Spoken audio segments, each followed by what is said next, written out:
Boa noite! Então, hoje, o nosso último estudo de uma série muito longa. Pois é, só agora eu lembrei que eu queria comentar no final da série quantos slides a gente tinha visto, né? Só que já estava tão extenso que o meu programa, meu arquivo de PowerPoint estava muito pesado. E daí eu acabei abrindo só um de Malaquias. Mas eu acredito que deva ter dado por volta de 1.500 a 1.600 slides a série toda. E hoje é o último capítulo da série Pós-Cativeiro Babilônico, terminando com Malaquias. Malaquias capítulo 4 é o último capítulo. Bom, quem já acompanha a série há bastante tempo, lembra desses slides, sabe disso, mas tem sempre pessoas que começam agora, né? Eu sempre faço essa observação vale para todos os profetas. Então, Malaquias é o mensageiro de Deus. Coloquei mensageiro aqui porque, primeiro estudo de Malaquias, a gente viu que Malaquias em hebraico significa mensageiro, mensageiro de Yahvé, né? Malaquiá, o mensageiro de Yahvé, o mensageiro de Deus. Então, Malaquias é o mensageiro de Deus. E ele transmite as palavras e o quadro que Deus lhe revelou, como todos os profetas. Não é palavra de Malaquias, não é palavra de Isaías, não é palavra de Jeremias. Às vezes a gente fala isso. Ah, Jeremias falou, Isaías falou. Não, está errado.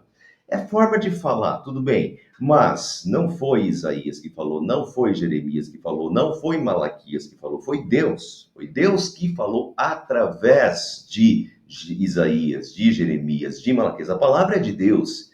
E por isso ela é eterna. E hoje nós vamos ver isso claramente, como essa palavra é eterna. Dentro de Malaquias capítulo 4, Malaquias já profetiza o nascimento de Jesus e o nascimento de João Batista. É fenomenal. Vai acontecer só 400 anos mais tarde. Palavra de Malaquias? Não. Não é palavra de Malaquias, a palavra é de Deus, através do seu mensageiro, do seu Malaquiá, né? O seu mensageiro, que é Malaquias. Mas então ele transmite as palavras e o quadro que Deus lhe revelou. Esse quadro, Deus dá um quadro.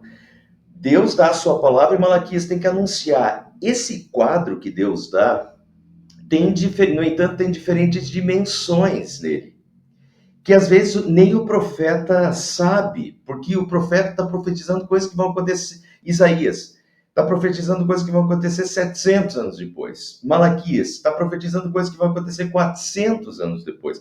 Então, ele simplesmente é um mensageiro, ele transmite. Agora, então tem diferentes dimensões que às vezes nem o profeta consegue vislumbrar. No capítulo 4, Deus revela a Malaquias tanto a primeira vinda de Cristo quanto a sua segunda vinda. Vocês vão ver isso bem claramente. Então é assim, ó, o profeta, Deus dá uma visão para o profeta. Essa visão é como se fosse um quadro. Agora, nesse quadro, tem coisas que estão aqui a 10 metros da foto aqui. Tem coisas, essas casas aqui estão talvez a 200 metros do fotógrafo. Agora, essas montanhas aqui atrás, talvez estejam a 5, 7 quilômetros do fotógrafo. Então, tem coisas aqui perto do fotógrafo, tem coisas a meia distância, tem coisas distantes. E assim é a profecia, todos os profetas. Deus fala e Deus dá o quadro. E os profetas anunciam o quadro. Mas dentro desse quadro tem diferentes dimensões de tempo.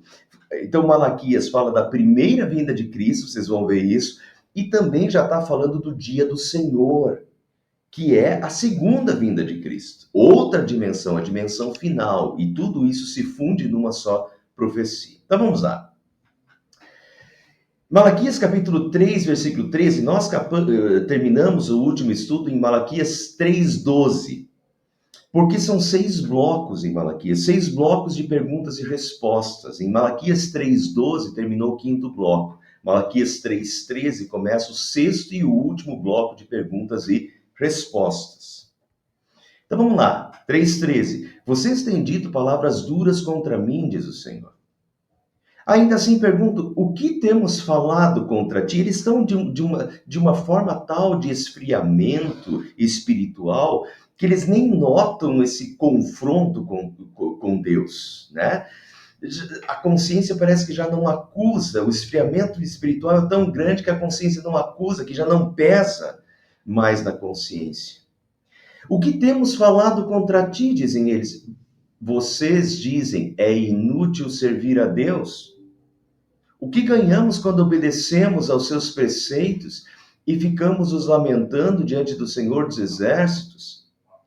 Por isso agora consideramos felizes, olha só, consideramos felizes os arrogantes, pois tanto prosperam os que praticam o mal, como escapam ilesos os que desafiam a Deus. Quer dizer, olha o que eles dizem. É inútil servir a Deus e nós estamos considerando felizes os arrogantes, os que porque eles prosperam, né? Os que praticam o mal estão prosperando, escapam ilesos da mão de Deus, né? Os que desafiam a Deus.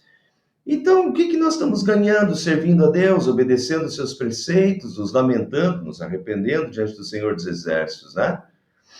Bom, pessoal, às vezes as pessoas realmente têm esses questionamentos, né? Alguns acreditavam e continuam acreditando que se o efeito da adoração ao Senhor não for prosperidade e recompensas nesse mundo, então não vale a pena servir.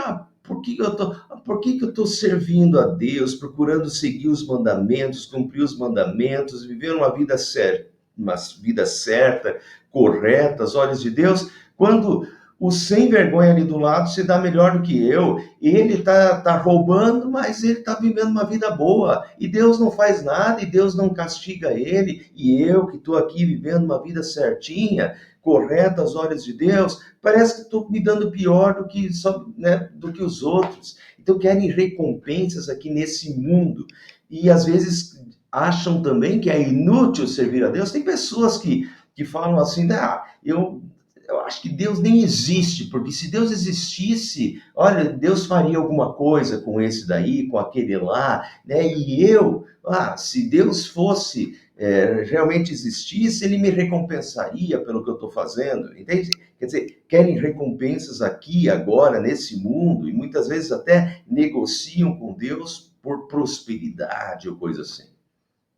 Tem muita gente que se pergunta, talvez uma hora ou outra todos nós nos questionemos sobre isso, né? Mas às vezes é um questionamento que a gente logo volta à razão, o Espírito Santo logo nos faz com que a gente se arrependa e volte. Eles, o povo de Deus daquela época, parece que esfriou de uma forma que eles se perguntam o que temos falado contra ti. Eles nem notam mais. Então parece que aqui é um esfriamento maior na fé, né? E estão achando que é inútil servir a Deus. E aí, agora vamos ver como Deus dialoga com eles. E o que Deus diz? Depois, aqueles que temiam o Senhor conversaram uns com os outros e o Senhor os ouviu com atenção. Foi escrito um livro como memorial na sua presença acerca dos que temiam o Senhor e honravam o seu nome. Primeiro, aqueles que temiam o Senhor conversaram uns com os outros e o Senhor os ouviu com atenção. Portanto, nem todos estavam desviados. Alguns ainda temiam o Senhor. O esfriamento espiritual parece que era muito grande e pegava boa parte do povo de Deus. Mas alguns ainda temiam o Senhor e honravam o seu nome, né? E a segunda parte, foi escrito um livro como memorial na sua presença. Essa questão do livro, pessoal, um livro foi escrito como memorial, como memória.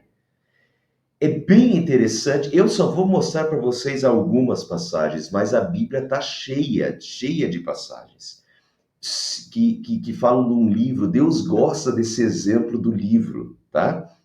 Foi escrito um livro de memória na sua presença, acerca dos que temiam o Senhor e honravam o seu nome, os que temem ao Senhor e honram o seu nome. Deus escreve os seus nomes no seu livro. E daí vejam, algo anotado num livro é algo que fica registrado. E essa é a questão. Algo que não é esquecido, porque está anotado, né? Serve de memória. Ao contrário de esquecer dos que temem e honram, dos que o temem e honram, Deus tem os seus nomes anotados no livro da vida e Deus os honrará. Vejam agora, eu peguei só passagens do Apocalipse para mostrar para vocês, porque o Apocalipse é o último livro, é essa revelação do fim, né? E veja como só no Apocalipse Deus usa essa imagem do livro, né? Apocalipse 3:5, o vencedor dessa carreira, né? Dessa vida, dessa luta dessa vida, o vencedor será assim, vestido de branco, e de modo nenhum apagarei o seu nome do livro da vida. O seu nome está anotado. Memória, um memorial, né? Seu nome está anotado no livro da vida. E pelo contrário, eu não, né? Não só não esquecerei, não apagarei, pelo contrário, eu confessarei o seu nome diante do meu Pai, diante dos seus anjos, quer dizer, Deus os honrará. Aqueles que aqui neste mundo temem e honram a Deus, quando Jesus Cristo voltar, ele honrará essas pessoas que o honraram aqui neste mundo, né? E não os esquecerá, porque os seus nomes estão escritos no livro, está registrado, não é esquecido por Deus. Apocalipse 20:15, e se alguém não foi achado inscrito no livro da vida, esse foi lançado no lago de fogo. Vejam a importância de ter o seu nome escrito no livro da vida.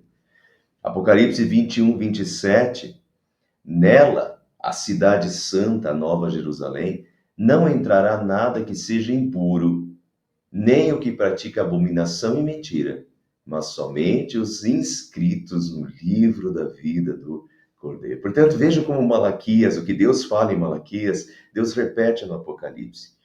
Aqueles que o temem e que o honram têm os seus nomes escritos no livro da memória, o livro da vida de Deus, né?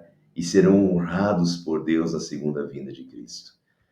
A recompensa da fidelidade a Deus, portanto, não está em tesouros, prosperidade, recompensas nesse mundo, mas em sermos considerados um tesouro especial de Deus. Esse termo aqui eu usei, na verdade, ele vai entrar no próximo versículo, tá? Aqui, ó, eles serão meu tesouro pessoal. Eles serão meu tesouro pessoal. Então, por isso, a recompensa da fidelidade de Deus não está em tesouros aqui nesse mundo, mas em sermos considerados um tesouro especial de Deus, de termos os nossos nomes escritos no livro da vida e recebermos a herança da glória, né? Aí está a nossa recompensa, o nosso tesouro. E o texto continua dizendo, no dia em que eu agir, diz o Senhor dos Exércitos, eles serão o meu tesouro pessoal. Eu terei compaixão deles como um pai tem compaixão do filho que lhe obedece. No dia em que eu agir, no dia em que eu agir é o mesmo que no dia do Senhor. Quem já assiste os estudos aí há mais tempo vai lembrar disso, eu já falei isso várias vezes.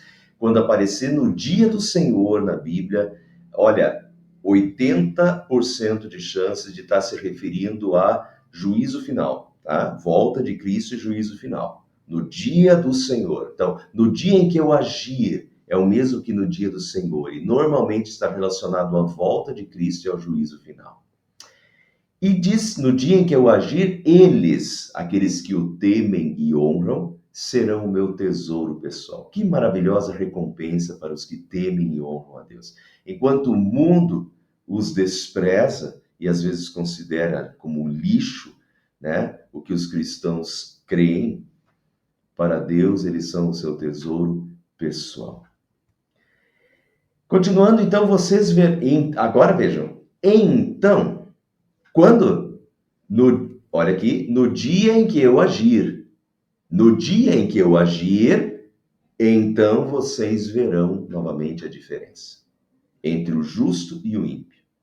entre os que servem a Deus e os que não servem. Nesse mundo, nem sempre é visível a diferença entre alguém que serve a Deus e alguém que não serve. Pode parecer que não há vantagem em seguir e servir a Deus, como é aquela crítica daqueles judeus que estão dizendo é inútil servir a Deus, porque a gente procura viver uma vida certa e tal, mas o outro que não faz nada se dá melhor do que a gente, né? Então é melhor ser um arrogante, aí é melhor viver como eles, porque, né, é inútil servir a Deus. Então, nesse mundo, nem sempre dá para ver essa diferença visível. Mas, no dia do Senhor, no dia em que eu agir, diz Deus, né? No dia do Senhor, na volta de Cristo, essa diferença será visível e concreta, assim como a recompensa também será visível e concreta. Vamos lembrar Mateus 25, 31 a 34? Quando o Filho do Homem vier no dia do Senhor, quando o Filho do Homem vier na sua majestade, todos os anjos com ele, então se assentará no trono da sua glória, todas as nações serão reunidas em sua presença e ele separará. Esse é o dia em que será, esse é o dia do então. No dia em que eu agir, então vocês verão novamente a diferença entre o justo e o ímpio, entre os que servem a Deus e os que não servem. Todas as nações serão reunidas em sua presença e ele separará uns os outros, como o pastor separa as ovelhas dos cabritos. Porá as ovelhas à sua direita e os cabritos à sua esquerda. Aí é nítido, aí é claro. Aqui está a divisão que importa. Então o rei dirá aos que estiverem à sua direita, olha a recompensa, a divisão nítida e a recompensa nítida. Então o rei dirá aos que estiverem à sua direita, venham, benditos do meu Pai, venham herdar o reino que está preparado para vocês desde a fundação do mundo. E então o rei dirá também aos que estiverem à sua esquerda, afastem-se de mim, malditos, para o fogo eterno preparado para o diabo e os seus anjos. Portanto, pessoal, esse versículo aqui, ó, então vocês verão novamente a diferença entre o justo e o ímpio, entre os que servem a Deus e os que não servem. E na volta de Cristo se verá claramente, essa diferença ficará nítida e a recompensa também. Continuando, pois certamente vem o dia. E agora notem que uma linguagem muito bíblica, por sinal, mas uma linguagem dramática. Certamente vem o dia ardente como uma fornalha. Todos os arrogantes e todos os malfeitores serão como palha. E aquele dia que está chegando ateará fogo neles. Pessoal, palha, fogo em palha, né? Diz o Senhor dos Exércitos, e não sobrará raiz ou galho algum. Dia terrível, né? Certamente vem o dia, ardente como uma fornalha. Agora vejam, em Mateus 3, 10 a 12, isso não é só Malaquias que fala isso. Mateus 3, 10 a 12, quando João Batista está pregando e chamando o povo ao arrependimento, e João Batista tinha o objetivo de preparar o caminho para a vinda do Senhor, para a primeira vinda e para a segunda vinda de Cristo. E João Batista diz, o machado já está posto à raiz das árvores. Portanto, toda árvore que não produz bom fruto é cortada e lançado ao fogo, ardente como uma fornalha. Ele tem a pá em suas mãos, ele limpará a sua eira e recolherá o seu trigo no celeiro, mas queimará a palha num fogo que nunca se apaga. Queimará a palha, todos os arrogantes e os malfeitores serão como palha. Certamente vem o dia, ardente como fornalha, e todos os arrogantes e os malfeitores serão como palha. E ele queimará a palha num fogo que nunca se apaga. Vamos voltar lá? Então vocês verão novamente a diferença entre o justo e o ímpio, entre os que servem a Deus e os que não servem. Chegará o dia em que Jesus voltará, separará as ovelhas, os cabritos, né? E chegará o dia em que ele limpará a sua ira e recolherá o seu trigo no celeiro. As ovelhas são só metáforas diferentes. E queimará a palha num fogo que nunca se apaga. Um dia terrível para os que não creram, para os que não honraram, para os que não temeram o Senhor. E um dia de grande alegria para aqueles que honraram, que temeram. A esses Jesus dirá: venham benditos de meu Pai, entrem na posse do reino que você está preparado. Para aqueles Jesus dirá: afastem-se de mim, malditos, para o fogo eterno preparado para o diabo e seus anjos. E essa questão do fogo, da fornalha, né? Alguns podem achar que, né? Mas Jesus usa essa linguagem. Olha o que Jesus fala, né? Então o rei dirá também aos que estiverem à sua esquerda: afaste de mim, malditos, para o fogo eterno. Fogo eterno, fornalha. Fogo eterno preparado para o diabo e seus anjos. Né? Linguagem dramática, castigo dramático. Então, no dia em que eu agir, no dia do Senhor, então vocês verão a diferença entre o justo e o perverso. Vai chegar esse dia. Mas para vocês, então, para aqueles que, os arrogantes, os malfeitores, eles serão como palha, né? E não sobrará raiz ou galho algum. Agora, para vocês que reverenciam o meu nome, o sol da justiça se levantará trazendo cura em suas asas, e vocês sairão e saltarão como bezerros soltos do curral. E aqui, pessoal, está a questão ao mesmo tempo que ele está falando da segunda vinda de Cristo, do juízo final, do dia do Senhor, da separação final, ao mesmo tempo ele encaixa a primeira vinda de Cristo de uma forma fabulosa. E agora, vejam, para vocês que reverenciam o seu nome, o sol da justiça se levantará. O sol da justiça. Trazendo cura em suas asas. E o sol da justiça é uma referência a Jesus. Por que, pastor? Mas como é que é uma referência? Bom, vamos lá. Primeiro, Isaías 9, 2, 3 e 6. O povo que andava em trevas viu grande luz, sol, viu grande luz. E aos que viviam na região da sombra da morte, resplandeceu-lhes a luz. Eles se alegram diante de ti, olha aqui, vocês sairão e saltarão como bezerros soltos do curral. Eles se alegrarão diante de ti como se alegram no tempo da colheita. E como exultam quando repartem os despojos, a alegria, né? Sairão, saltarão como bezerros soltos, a alegria da salvação trazida por Jesus. Por quê? Quando o povo que andava em trevas viu grande luz, os que viviam na região da sombra da morte resplandeceu, sabe quando? Porque um menino nos nasceu, um filho se nos deu, o governo está sobre seus ombros, e seu nome será maravilhoso, conselheiro, Deus forte, Pai da eternidade, príncipe da paz, Jesus. O menino nos nasceu, né? O Pai da eternidade, só se aplica a Jesus.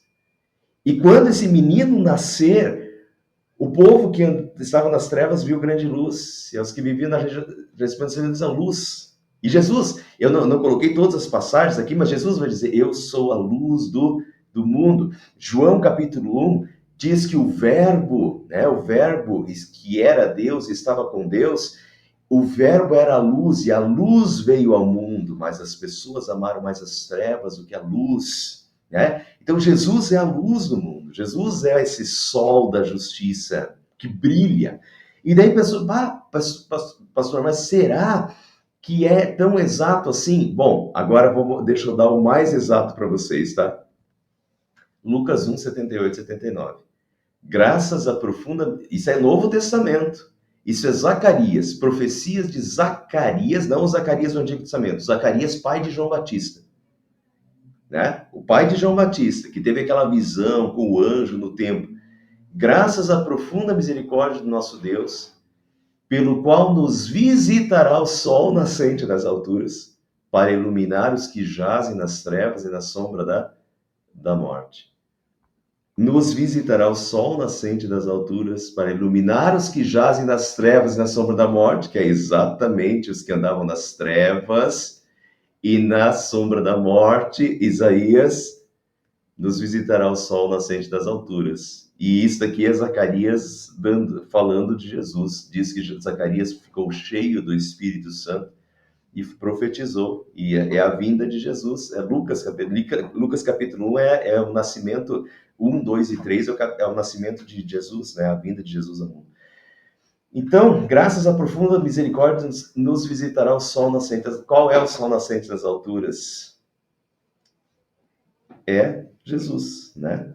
Então, veja como Malaquias já profetiza a vinda de Jesus. O sol da justiça se levantará, né? Nos visitará o sol nascente das alturas. E até, pessoal, isso daqui, essa profecia de Malaquias, depois com também a profecia de Zacarias lá, né? Inspirada pelo Espírito Santo, o pai de João Batista, esse foi o texto usado pelos cristãos para ressignificar ou reconceituar a data do Natal.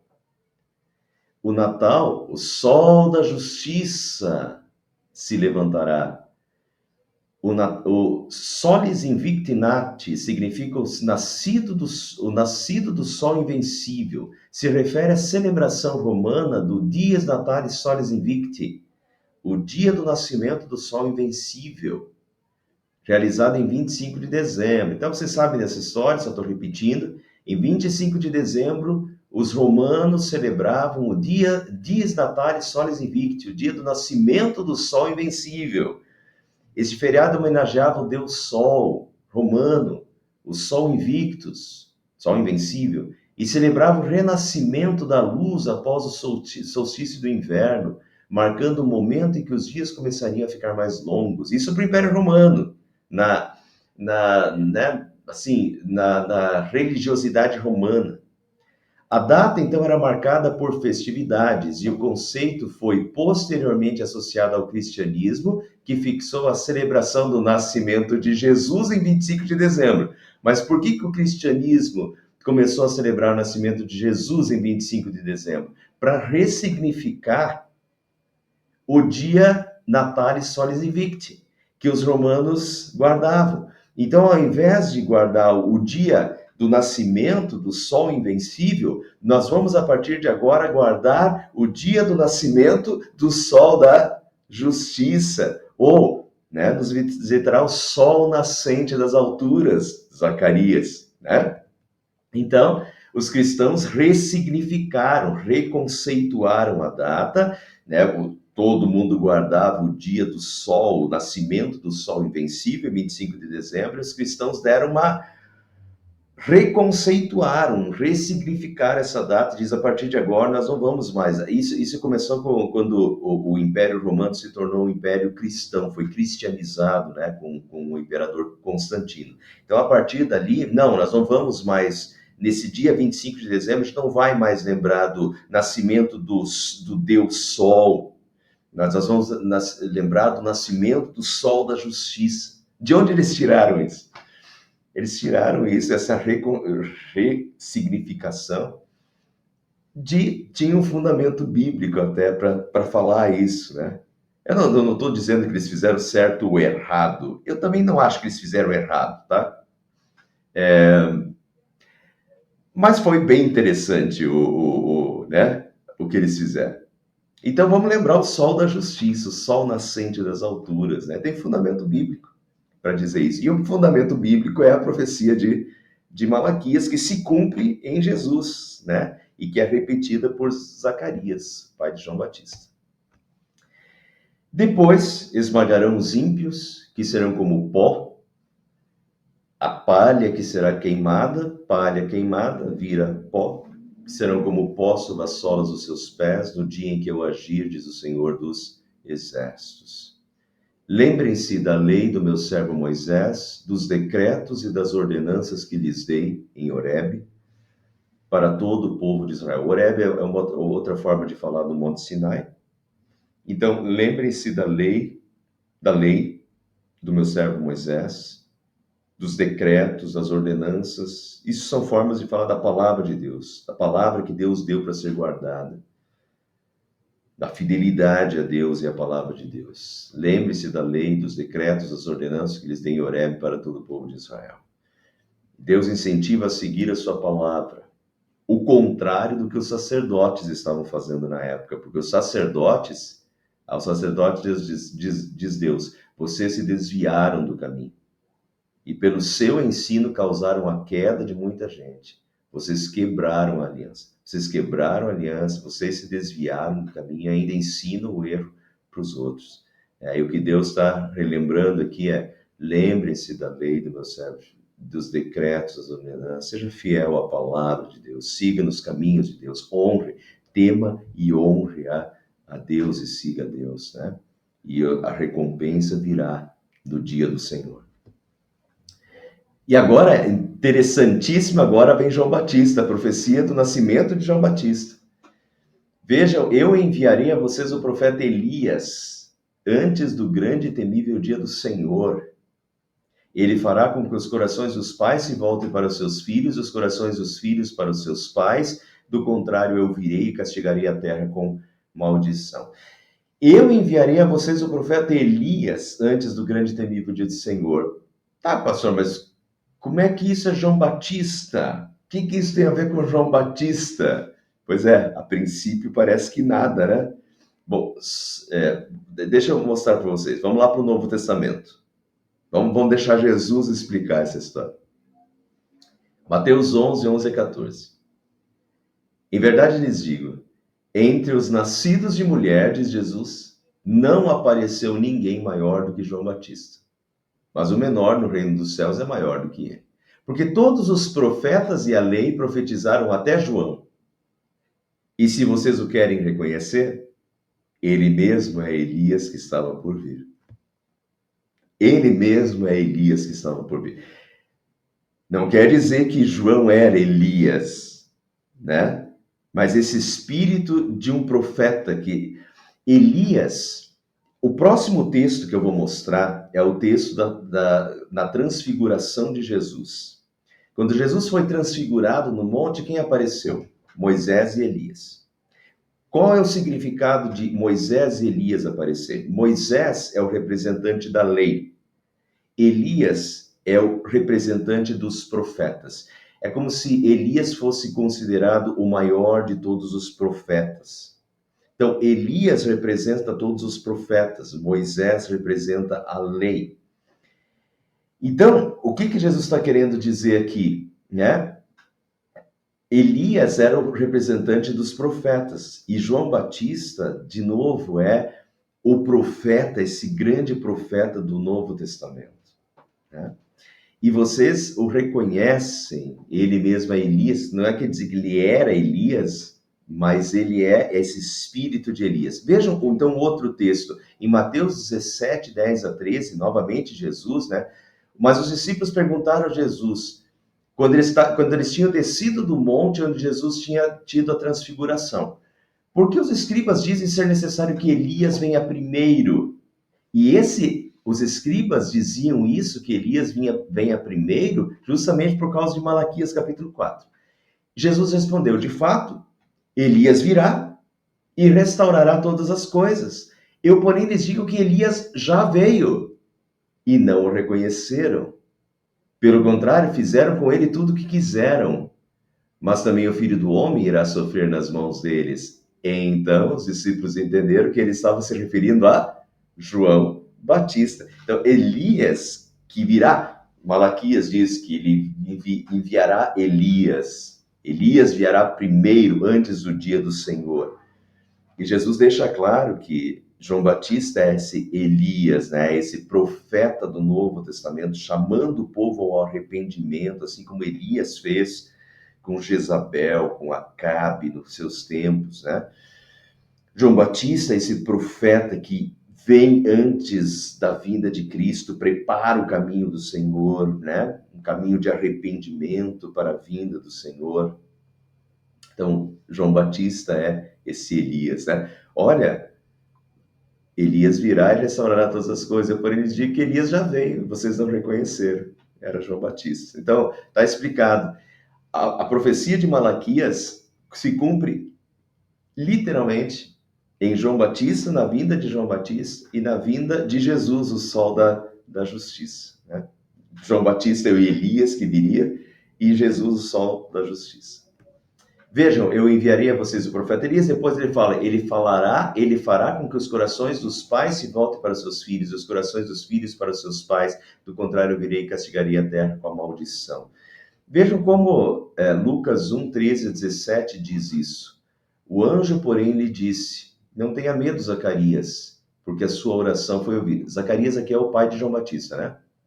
Isabel, sua esposa, dará à luz um filho, a quem você dará o nome de João. Ele será cheio do Espírito Santo já desde o ventre materno. Ele converterá muitos filhos de Israel ao Senhor, seu Deus. Veja a profecia de Malaquias. E irá diante do Senhor no espírito e poder de Elias. Está aqui a explicação. Não é que ele era Elias. Ele irá diante do Senhor no espírito e poder de Elias. Para quê? Para converter o coração dos pais aos filhos. Está vendo aqui? Se voltem, fará com que os corações dos pais se voltem para os seus filhos e os corações dos filhos para os seus pais. Lucas 1. Ele irá diante do Senhor no espírito e poder de Elias para converter o coração dos pais aos filhos, converter os desobedientes à prudência dos justos e habilitar para o Senhor um povo preparado. É o arrependimento, é a condução de João Batista ao arrependimento das pessoas, né? A preparação. João 3, 1 a 3 diz, naqueles dias apareceu João Batista pregando no deserto da Judéia e dizia, arrependam-se, porque está próximo o reino dos céus. Pois é a João que se refere o que foi dito por meio do profeta Isaías, vós o que clama no deserto, prepare o caminho do Senhor, endireitem as suas veredas. E nesse sentido, João Batista é o que prepara, chama as pessoas, continua chamando todos ao arrependimento e prepara as pessoas para o grande dia do Senhor, né? Para a segunda vinda de Cristo. Então, João Batista preparou a primeira vinda de Cristo. Foi ele que, João Batista, que diz de Jesus, eis o Cordeiro de Deus que tira o pecado do mundo. João Batista prepara o povo, saiu batizando no deserto da Judéia, né? Pregando o batismo de arrependimento. Mas João Batista, também a mensagem de João Batista ecoa por todos os séculos, nos preparando para a vinda de Cristo, para a segunda vinda de Cristo, né? A profecia de Malaquias se cumpre perfeitamente 400 anos mais tarde com o nascimento de João Batista de Jesus. Então vejam, agora, para terminar, tá? Lucas 1, 76 e 79. E você, menino, João, será chamado profeta do Altíssimo, porque precederá do Senhor, preparando-lhes o caminho, para dar ao seu povo conhecimento da salvação, por meio da remissão dos seus pecados. Graças à profunda misericórdia do nosso Deus, pela qual nos visitará o sol nascente das alturas, Jesus, para iluminar os que jazem nas trevas e na sombra da morte, e dirigir os nossos pés pelo caminho da paz. Se a gente lê Lucas capítulo 1, a gente tem literalmente a profecia de Malaquias se cumprindo. Na vinda de João Batista, o Elias, do Novo Testamento, aquele que prepararia o caminho do Senhor, exatamente como diz a profecia de Malaquias, e nós temos o sol nascente, nos visitará o sol nascente das alturas, o sol da justiça de Malaquias, quer dizer, Malaquias capítulo 4 se cumpre perfeitamente, né, em Lucas capítulo 1, não em Lucas capítulo 1, mas no nascimento de João Batista, no nascimento de Jesus, se cumpre Malaquias capítulo 4, 400 anos depois. Maravilhoso, né? Divino, isso é divino. Não é Deus, não são homens que escrevem.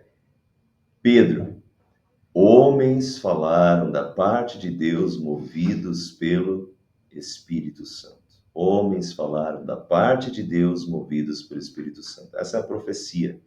Como é que isso se cumpre? Ah, virá Elias. Ah, pois é, mas Elias não veio. Daí Jesus diz, na verdade ele já veio, vocês não reconheceram. Elias é João Batista, que veio no espírito de Elias, né? Veja como é perfeito. Por que é perfeito? Como é que pode ser tão perfeito? Porque Deus é perfeito, e porque é Deus que está falando, não é Malaquias que está falando. Pessoal, não é Malaquias que está falando. Assim como Malaquias profetiza a vinda de João Batista, a vinda de Jesus, e isso se cumpriu perfeitamente. Por quê? Porque é divino, porque a palavra de Deus é a mesma palavra de Deus que diz: olha, eu odeio o divórcio. É a mesma palavra, essa palavra divina que vale para todos os sexos. Eu odeio o divórcio. É a mesma palavra que diz: vocês estão me roubando. Mas o que nós estamos te roubando? Os dízimos, as ofertas. Vocês estão me roubando. Essa palavra divina. Isso é acusação de Deus. Né? Essa mesma palavra divina, essa palavra santa, a palavra verdadeira, em todos os pontos, não só na vinda de João Batista, na vinda de Jesus 400 anos depois, mas em tudo que Deus fala. Quando Deus também acusa o seu povo dos seus pecados, que também vale para nós, né? Enfim, assim nós terminamos então nossa série aí, pós-cativeiro babilônico, que termina com Malaquias, o último capítulo o último livro do Antigo Testamento. Quem não viu, o que continua depois de Malaquias? Malaquias viveu 400 anos antes de Cristo.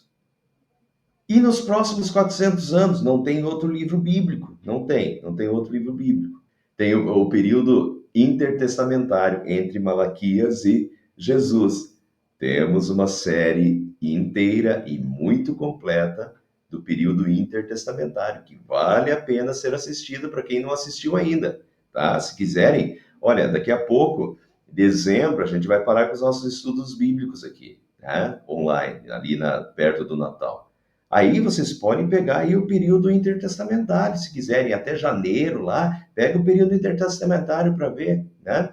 Bem interessante, acho que são 6 ou 7 estudos, entra ali a origem dos fariseus, a origem dos saduceus, entra os livros dos Macabeus, o período dos Macabeus, tá, que tem nas Bíblias católicas, não tem na nossa, mas é a continuação da história. Bem interessante. Então, nós temos aí, já temos aí o período pós-cativeiro babilônico, que termina em Malaquias, e temos também a sequência, né, do período intertestamentário.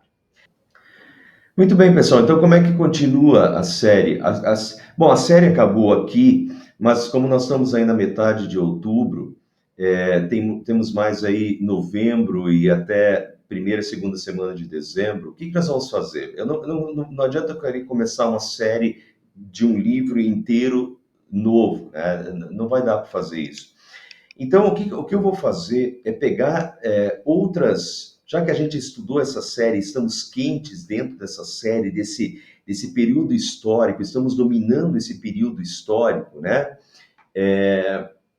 Eu vou pegar Jeremias e Ezequiel. Jeremias e Ezequiel viveram também no período do cativeiro babilônico, quando Nabucodonosor, os exércitos de Nabucodonosor invadiram e dominaram Jerusalém. Jeremias, por exemplo, é a época em que Jeremias, o profeta Jeremias, foi levado para o Egito. Ele não foi para a Babilônia, foi para o Egito. Eu vou explicar isso, tá? Então, é o período de Jeremias. Se a gente Vamos pegar que está quente esse período para a gente entender Jeremias, porque daí a gente consegue ter um vislumbre assim do que Jeremias está falando na sua profecia. Jeremias e Lamentações de Jeremias, que tem tudo a ver, tá? Então a gente vai pegar de tabela 2 livros, Jeremias e Lamentações de Jeremias. E Ezequiel também. Ezequiel é outro que viveu esse período. E Jeremias foi levado para o Egito, mas Ezequiel não. Ezequiel foi um dos deportados, levados cativos no cativeiro babilônico. Ezequiel morou na Babilônia também, né? Como um cativo lá na Babilônia. E de lá ele profetiza. Então, quando a gente pega esse período, a gente consegue entender um pouquinho melhor o que esses profetas, agora que a gente já entende o período, a gente vai entender um pouquinho melhor o que esses profetas estão falando, tá? Então, eu não vou passar capítulo por capítulo, mas vou dar, assim, uma noção meio geral, 2, 3 estudos aí sobre cada um deles. Jeremias, né, e por tabela Lamentações de Jeremias e o profeta Ezequiel, tá bem?